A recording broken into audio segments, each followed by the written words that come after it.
Chill. Hello Marvel Legends and welcome back to another episode of Displaying Model Behavior, the world's strongest action figure video podcast. Sorry, I've been listening to the Let's Fight a Boss podcast and that's how they do the intro. They're finally back after a long hiatus, so big shout out to those guys. Folks, it's time for another Legends Legacy review. And this is what I'm really excited about. I feel like I've got a good feeling about this review. I think we're in for a good time. So let me introduce to you, without further ado, the Rhino Wave Kraven the Hunter, who I refer to as the Tom Selleck Kraven, with his, big, full, bushy kind of moustache, and I always associate just the moustache, but no, he's got the full-on soul patch going on there as well. This dude is a handsome boy. Look at him, chiseled features. So, Kraven, as I have started to do with these reviews, gonna give you a little backstory with the character, because obviously you have no idea who Kraven the Hunter is. So, Kraven the Hunter, Sergei Kravenov, from the Kravenov family, was part of the rich Russian aristocracy, and his family lost all of their wealth when they had a whole Russian Revolution type thing. I think with the Marvel sliding time scale, that must change a little bit, but in the 60s at least, that was his story. So he was of Russian royalty, essentially. And then he came to the US to, be a famous hunter and continue his honorable hunting kind of practices. That was what he grew up kind of focusing all of his attention on, I suppose. And he was that classic sort of hunting for honor type person. And it came to the fact that he wanted to hunt the biggest game, and that being Spider-Man. So, of course, it's the classic story of, he wants to test his mettle against the best fighters in the world or the best prey. So very, very predator-ish. But of course, Spider-Man bests him time and again. And actually, no, I'm getting ahead of myself. I forgot. It was the Chameleon. Yes, work backwards, Dave. The Chameleon hires Kraven to come and take out Spider-Man. So Kraven's been going all over the world hunting things, being a bit of a dick, really. I mean, who likes hunters? F those guys. So, the Chameleon, I was going on a soapbox there. The Chameleon hires Kraven to come and hunt Spider-Man. And of course, Kraven fails, as the villains are oft to do. And eventually, at some point, Kraven takes some, mystical herbs and, KFC style secret herbs and spices, and it gives him sort of enhanced strength and superhuman abilities, and doesn't make him like super jacked up powerful, but it makes him, I think it's kind of like a super soldier serum, kind of like the mystical new age version of a super soldier serum. So just heightens all of his abilities, and he becomes a regular foe of Spider-Man. Until eventually, I'll sort of hold him up here, because this is still an action figure podcast as opposed to a, figure history timeline. But Kraven, his biggest, most famous story, of course we know, is Kraven's Last Hunt. We've got the older, the more recent figure, but the older, more classic-looking Kraven here, I'll do a comparison later, who represents Kraven's Last Hunt. So what happens is, finally, Kraven succeeds in defeating Spider-Man, in which he pretty much just shoots him. And it was an interesting kind of moment, because Kraven kind of gets the drop on Spider-Man, and he has a rifle, and Spider-Man's like, what are you doing? You don't use guns. Like that's not fair. This isn't how you operate. And he's like, today it is, pal. Boom.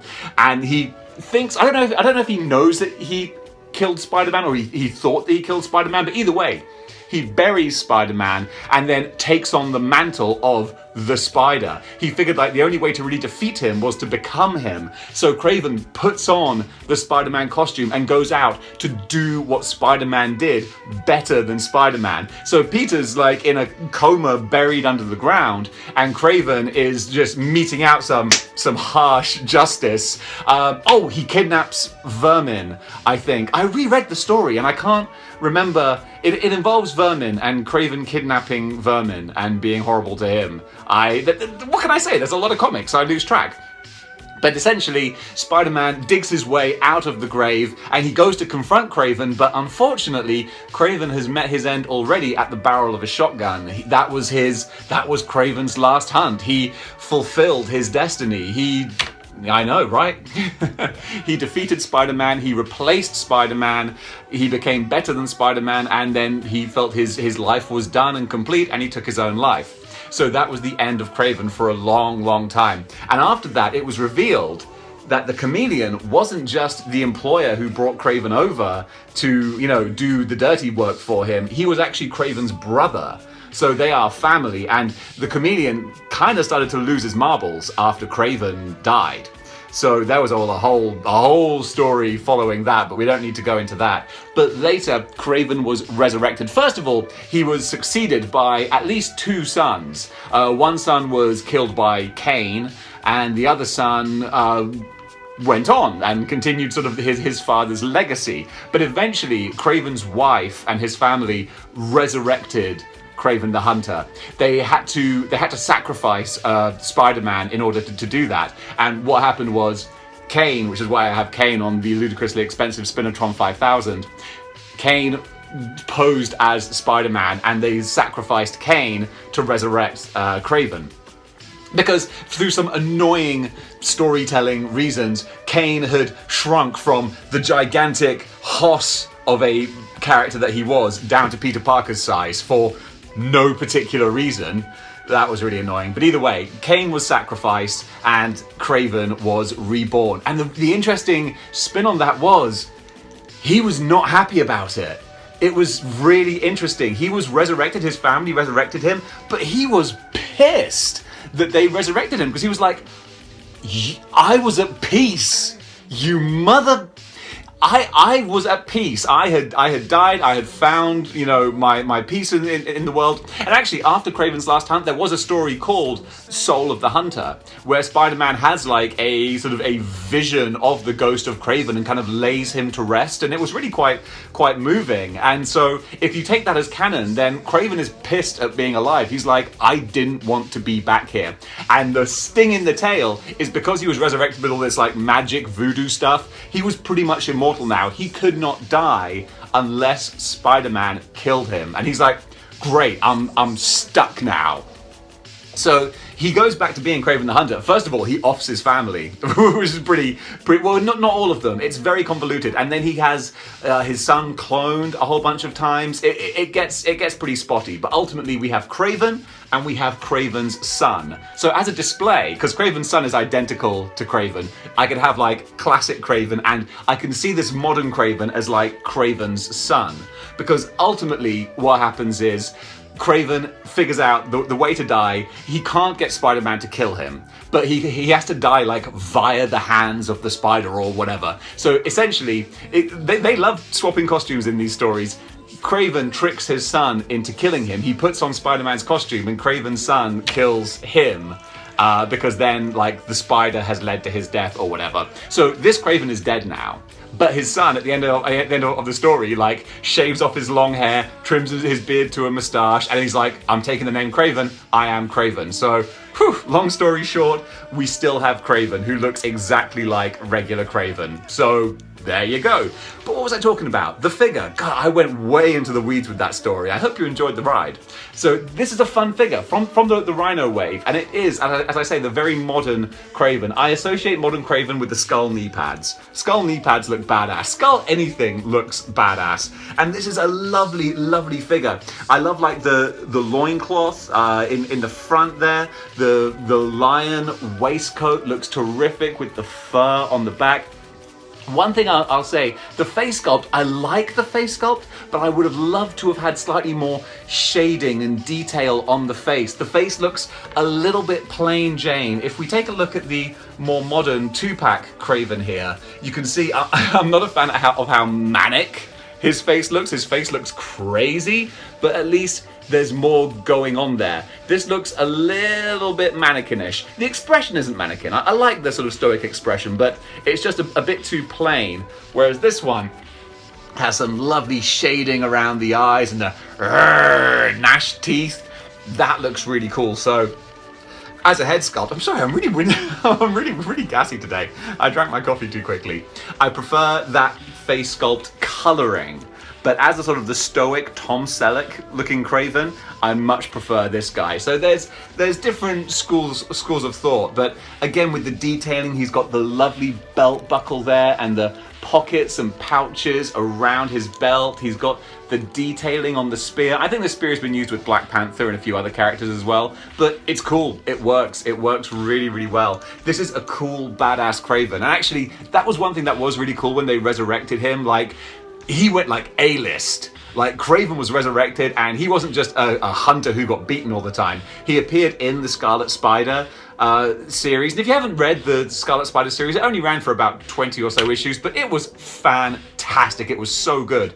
And when Kraven shows up in that, like, it's on. Like Genghis Khan eating prawns at dawn. Like, Kraven beats and bludgeons Scarlet Spider. And Scarlet Spider's a badass. Scarlet Spider is like the Spider-Man that Peter Parker could be if he just didn't give a you-know-what. So the fact that Kraven could like take him to school was like, whoa, Kraven ain't messing around. So that's a really cool take on Kraven. But ultimately, this is a really cool figure that does Kraven a lot of justice. I won't wax lyrical too long because you can see him. You can see like the great detailing on the armband there and just everything that goes into it. A really fun figure. So the only question left for me to ask is, Super Sorrel, what bar is Kraven? Dave, I'm so glad you asked what bar he could be. Definitely, I think number 3 would be Newcastle Brown Ale. It's got that brown looking with that nice yellow head top there. That could definitely be a Nuki Brown Ale. It's a great suggestion. I think that would be the perfect drink for our savage friend here. And do you know what? If it was going to come in at number 2, I think maybe even a Neapolitan wafer sandwich. Ooh.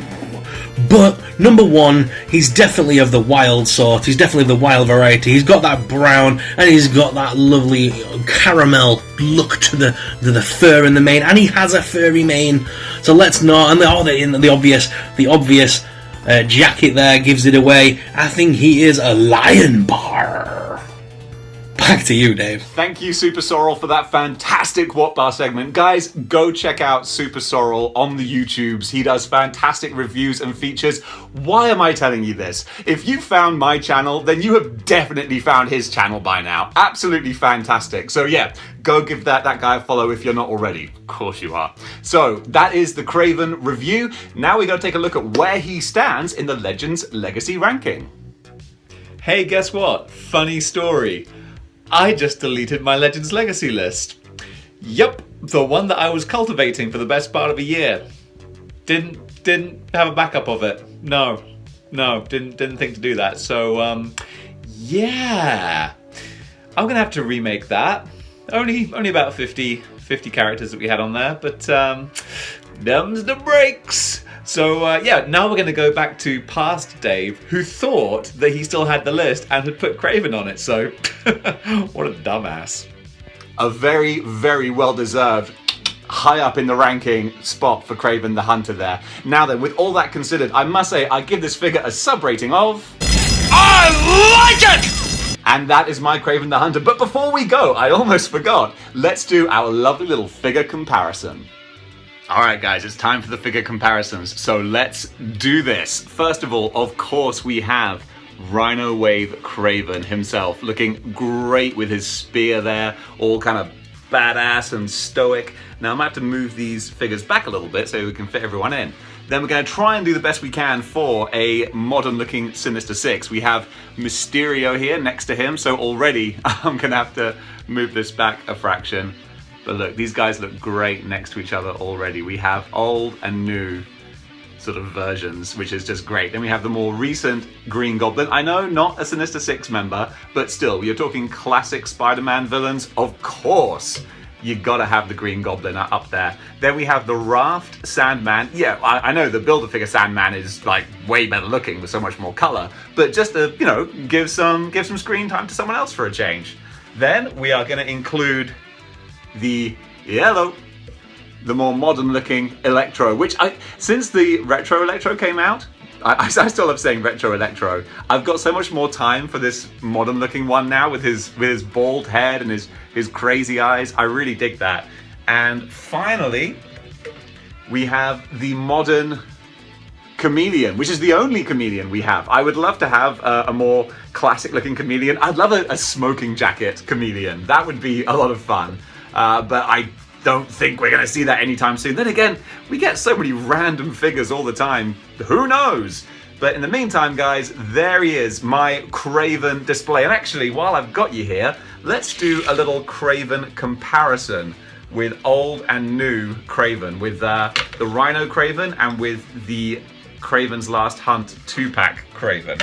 So I did a little sneak peek, but just to have them both side by side, there we go. We have the classic looking Kraven with his spiky belt, which is probably really impractical, and then the more modern iteration of Kraven there. And as I was saying, I much prefer the shading and the paintwork on the maniacal looking face, but also I think of Kraven more as that kind of stoic, sort of, I don't want to say stoic again, I need to get a thesaurus, but you know what I mean, that kind of look, whereas like that's not what I think of when I think of Kraven. So I prefer this character overall, and I've really had a kick out of doing this review, because sometimes doing these reviews, it's like free-form jazz. You never know how it's going to go. You got to just be in the moment. It's like the Miles Morales review, I was like, I'm just not feeling this. Whereas this one, I was like, skibidi-boo-ba, zabba-da-dee, hey, I really like this figure. I hope you've enjoyed this review as well, because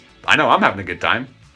And folks, that's my review of Kraven the Hunter. What do you think of Kraven the Hunter? Comment below, let me know. I just realized that with all the Spider-Man retro figures that have come out, I pretty much have like a modern Spider-Man display and an old retro Spider-Man display. So I've got these guys out so that I can make a separate shelf for my modern looking Sinister Six, which reminds me, we really, really need a white suit Dr. Octopus. Hopefully this year, that's what we'll get. In the meantime, though, guys, that's all done for today. But of course, we have to... I almost got through the entire episode without smashing things. We have the Data Blast coming up. And I've got a special musical guest. We're getting big time now.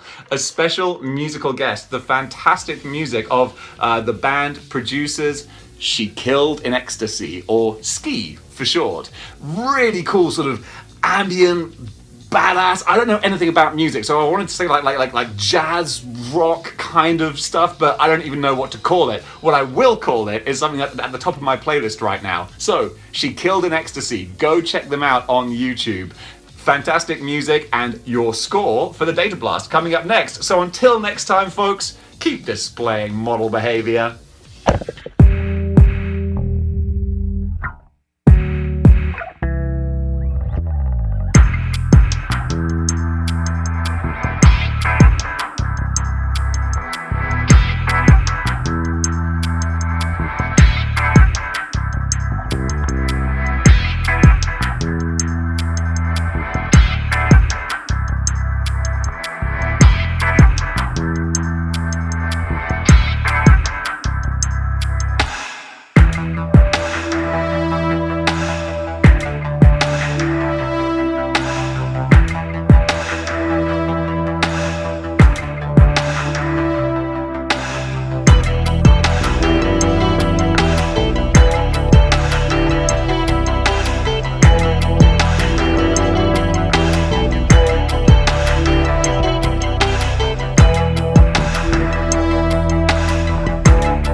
Hello, Marvel Legends. As you know, I'm a professional actor, and there's not been many opportunities for me to act or perform over the last year, and this coming year doesn't look too good either. So I gotta get this out somehow, and what I'm gonna do is a dramatic reading of Transformers the movie. Alright?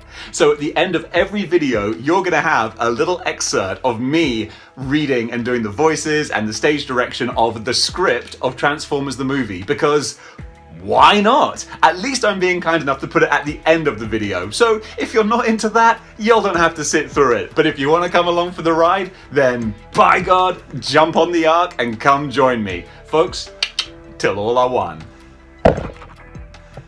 Fade in. Exterior, space. A small planet glows in the light of its sun. Suddenly, we hear a loud rumble and see a thick electronic mist behind the planet. Then, the electronic mist begins to engulf the planet, and we hear the horrible sounds of destruction. Almost like somebody or something is eating it. Push down to exterior, the near side of the planet's surface. Strange robotic creatures scramble around the planet in a wild panic. It looks like Pompeii must have looked as Vesuvius erupted. Angle on one of the creatures. The creature is Krenix. We will meet him later on in a very different context. But for now, he is running from the ever-growing mist that threatens to engulf him. As Krenix runs, another creature, Arblus, calls to him. Transform and flee, Krenix! You must warn all you meet of the horrors of Unicron! Suddenly, the pitiful creature is surrounded by the strange energy cloud, and it looks like his body has simultaneously caught fire and been doused with acid. Arbalus, no! Angle on Krenix. The mist threatens to engulf him too. He transforms into a small rocket ship and takes off. As we rise higher and higher into the atmosphere, we see the horror wrought by the hideous and still mysterious Unicron. The planet cracks like an egg, and rivers of lava leak out. The energy cloud surrounds it and dissolves everything. And when the smoke clears, we get our first look at Unicron. It is horrifying. A massive metal orb with gaping maw and a field of electricity. Pan forward to show that this hideous planet is on a direct collision course with... To be continued. Chill. Yeah.